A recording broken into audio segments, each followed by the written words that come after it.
கவிஞர் கனிமொழி அவர்கள் எழுப்பக்கூடிய முழக்கம் டெல்லி ஆட்சி பீடத்திலே அமர்ந்து கொண்டிருக்கக்கூடியவர்களுடைய செவிப்பறையிலே மோதி தெரிக்கக்கூடிய அளவிற்கு நெல்லை சீமை இன்றைக்கு திரண்டு வந்து தன்னுடைய உரிமை முழக்கத்தை இன்றைக்கு ஏற்படுத்தி தந்திருக்கிறது.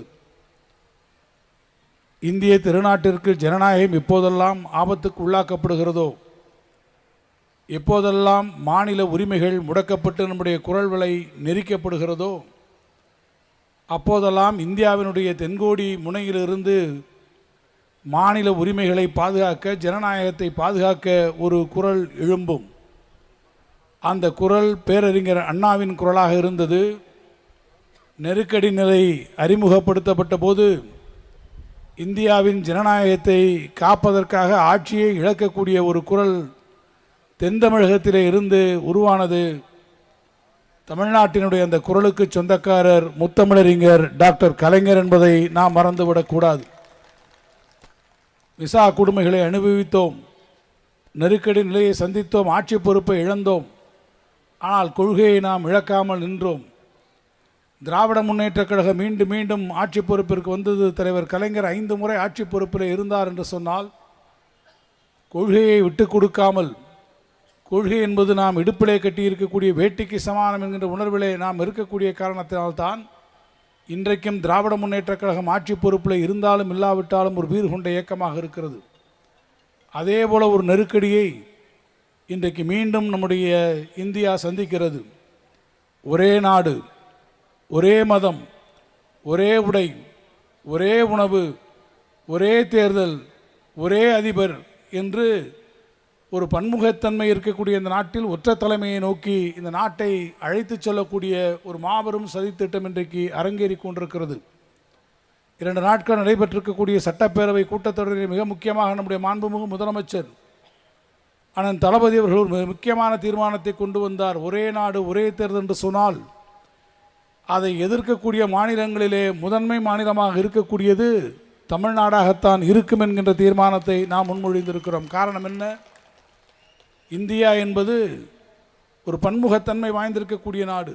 பல மாநிலங்கள், பல மொழிகள், பல்வேறு விதமான கலாச்சாரங்கள், பழைய பண்பாடுகள், இவற்றினுடைய அனைத்தினுடைய உருவகமாக இருக்கக்கூடிய இந்தியாவை ஒற்றைத்தன்மைக்கு கொண்டு வரக்கூடிய முயற்சியாக இந்தியாவிலே இருக்கக்கூடிய அத்தனை மாநிலங்களிலும் ஒரே சமயத்திலே தேர்தல் நடத்தினால் நடைமுறைக்கு முதலிலே அது சாத்தியமாக இருக்குமா? பாராளுமன்ற தேர்தல் நடத்தினால் அதோடு சட்டமன்ற தேர்தல் நடத்துகிறீர்களே, ஏதேனும் ஒரு காரணத்தினாலே டெல்லியிலே இருக்கக்கூடிய சர்க்கார், அந்த சர்க்கார் கலைக்கப்பட்டு விட்டால், குடியரசுத் தலைவருடைய ஆட்சி அமல்படுத்த விட்டால், அதற்கு கீழே இருக்கக்கூடிய மாநிலங்களில் இருக்கக்கூடிய அத்தனை சர்க்காரும் கலைக்கப்படுமா? அதற்கு கீழே இருக்கிறார்களே, இங்கே மேயர்களாக இருக்கிறார்களே, மாநகராட்சி மன்றங்கள் அல்லது உள்ளாட்சி அமைப்புகளுடைய பிரதிகள் அத்தனை பேரும் கலைப்பார்களா என்று சொன்னால், எத்தனை மாநிலங்களிலே எத்தனை முறை தேர்தல் நடத்தப் போகிறீர்கள்? யாரை திருப்திப்படுத்துவதற்காக இந்த தேர்தலை நடத்தப் போகிறீர்கள்? அல்லது எதை நோக்கி நீங்கள் செல்வதற்காக இந்த திட்டத்தை நீங்கள் கொண்டு வருகிறீர்கள் என்பதையெல்லாம் புரிந்து கொண்டிருக்கக்கூடிய காரணத்தினால்தான் இந்தியாவிலே வேறு எந்த மாநிலமும் இந்த தீர்மானத்தை கொண்டு வருவதற்கு முன்பாக சட்டப்பேரவையை கூட்டி இந்த தீர்மானத்தை கொண்டு வந்த ஒரே தலைவர் நம்முடைய முதலமைச்சர் தளபதி ஸ்டாலின் அவர்கள். காரணம் என்ன? இந்தியாவை மீட்க வேண்டும். ஏன் மீட்க வேண்டும்? நம்முடைய உரிமைகள் இன்றைக்கு பறிபோய் கொண்டிருக்கக்கூடியது. என்னென்ன உரிமைகள் பறிபோய் இருக்கிறது? நிதி உரிமைகளை நாம் இழந்திருக்கிறோம். ஜிஎஸ்டி வந்தது. நான் நிதியமைச்சர். இன்னும் ஓரிரு நாட்களிலே தமிழ்நாட்டினுடைய சட்டப்பேரவையில் நிதிநிலை அறிக்கையை நான் நம்முடைய மாண்புமிகு முதலமைச்சருடைய கட்டளைப்படி நான் அங்கே சமர்ப்பிக்க இருக்கிறேன். நிதியமைச்சராக நாம் இன்றைக்கு நிதியமைச்சராக நாம் பட்ஜெட் கொடுத்தால் அதற்கான நிதிநிலை எப்படி இருக்கிறது? வரி விதிக்கக்கூடிய அதிகாரம் நம்மிடத்தில் இருக்கிறதா? ஒரு காலத்தில் ஒரு பொருளுக்கு நாம் வரி விதிக்க முடியும். இந்த பொருளுக்கு இவ்வளவு ரூபாய் நாம் வரி விதிக்கிறோம் என்ற உரிமையை மாநிலங்கள் பெற்றிருந்தது. புண்ணியவாளன்கள் ஜிஎஸ்டி கொண்டு வந்தார்கள். இன்றைக்கு நம்மிடத்திலே இந்த உரிமை இல்லை. அந்த உரிமையை நாம் விட்டு கொடுத்திருப்பதன் மூலமாக நாம் இன்றைக்கு பெற்றிருக்கக்கூடிய இழப்பு என்பது எவ்வளவு பெரிய இழப்பு!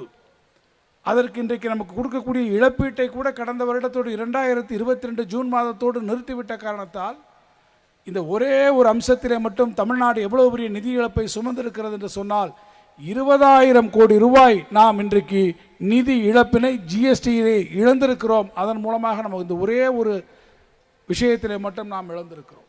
நான் அடுக்கிக் கொண்டே போகலாம், ஆனால் அதற்கு நேரம் இல்லை.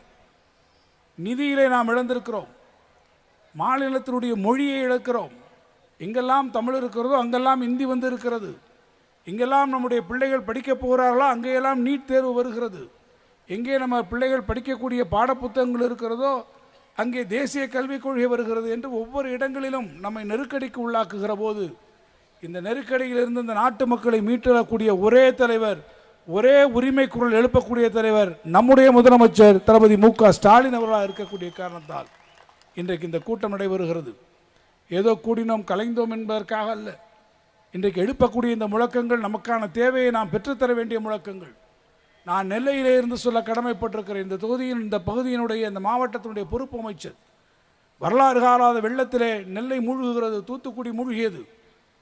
பொருணை நதி, தாமிரபரணி நதி வரலாறு காணாத அளவிலே 1.5 லட்சம் கன அடி தண்ணீரை இந்த தாமிரபரணி தன்னுள்ளே சுமந்து கொண்டு வந்தது. வீடுகள் மூழ்கின, வாழ்வாதாரங்கள் அழிந்தன. எத்தனை பேர் நடுத்தரவில் வந்து அன்றைக்கு நின்றார்கள். ஓடோடி வந்து பார்த்த ஒரே தலைவர் நம்முடைய முதலமைச்சர் தானை தலைவர் அண்ணன் தளபதி அவர்கள். ஆனால் மத்தியிலே ஒரு சர்க்கார் இருக்கிறது, ஒன்றியத்திலே. இந்த தங்கம் தென்னரசு இங்கே பேசிக் கொண்டிருக்கக்கூடிய பாழையிலே பேசிக் கொண்டிருக்கக்கூடிய இந்த நொடி வரை ஒரே ஒரு ரூபாய் இந்த திருநெல்வேலியிலே பாதிக்கப்பட்டவர்களுக்கு இந்த ஒன்றிய அரசோ பாஜக அரசோ அளித்திருக்கிறதா என்று கேட்டால் இல்லை இல்லை இல்லை. உங்களை பழிவாங்கக்கூடிய வஞ்சிக்கக்கூடிய ஒரு அரசு இன்றைக்கு ஒன்றியத்தில் இருக்கிறது. வருவார்கள் உங்களிடத்திலே, இன்னும் ஒரு மாதத்திலே உங்களிடத்திலே வருவார்கள், ஓட்டு கேட்டு வருவார்கள். கேளுங்கள், எங்கே போயிருந்தீர்கள்? நாங்கள் வெள்ளத்திலே சிக்கி இருந்தோமே, மாநில அரசு ஓடி வந்ததே, முதலமைச்சர் ஓடி வந்தாரே, மத்திய அமைச்சர்கள் வந்து பார்த்துவிட்டு சென்றீர்களே ஒழிய ஒரு நயா பைசா காசு இன்றைக்கு வரை தந்திருக்கிறீர்களா? 6000 ரூபாய் வழங்கிய ஒரே முதலமைச்சர் நம்முடைய முதலமைச்சர். சேதமடைந்த பகுதிகளுக்கு 1000 ரூபாய் வழங்கிய முதலமைச்சர் தளபதி அவர்கள். இடிந்த வீடுகளுக்கு 4 லட்சம் ரூபாய் கொடுத்திருக்கக்கூடிய முதலமைச்சர் நம்முடைய முதலமைச்சர். ஆனால் மத்திய தொகுப்பிலே இருந்து இன்றைக்கு வரை நயா பைசா வராமல் அப்படியே வஞ்சனை செய்வாரடி கிழியே, அவர் வாய்ச்சொல்லில் வீரரடி என்று சொன்னார்கள். அதை போல வாய்ச்சொல்லிலே மட்டும் வாயிலேயே இன்றைக்கு வடை சுட்டுக் கொண்டிருக்கிறார்கள். உங்களிடத்திலே வாக்குகள் கேட்டு வருவார்கள், மறந்து விடாமல் கேளுங்கள். திருநெல்வேலி மக்களே, பாளை பகுதி மக்களே, நாங்கள் பாதிக்கப்பட்டிருக்கிற போது உதவிய கரங்கள் யாருடைய கரங்கள்? ஓடி வந்த கால்கள் யாருடைய கரங்கள்? எங்கள் கண்ணீரை துடைத்த கரங்கள் யாருடைய கரங்கள்? தளபதி மு.க. ஸ்டாலின் என்கின்ற அந்த கரங்கள் தான் எங்களுக்கு உதவிக்கு வந்தன. அந்த கரங்களும் அவருடைய உணர்வும் தான் இன்றைக்கு இந்த உரிமை குரலை எழுப்பி இருக்கிறது. இந்த உரிமை குரல் தொடரட்டும், பாசிச ஆட்சியை வீழ்த்தட்டும். தமிழ்நாடு நம்முடைய தளபதியினுடைய திராவிட மாடல் ஆட்சியில் இன்றும் பெருமையோடு பீடுநடை போடட்டும்.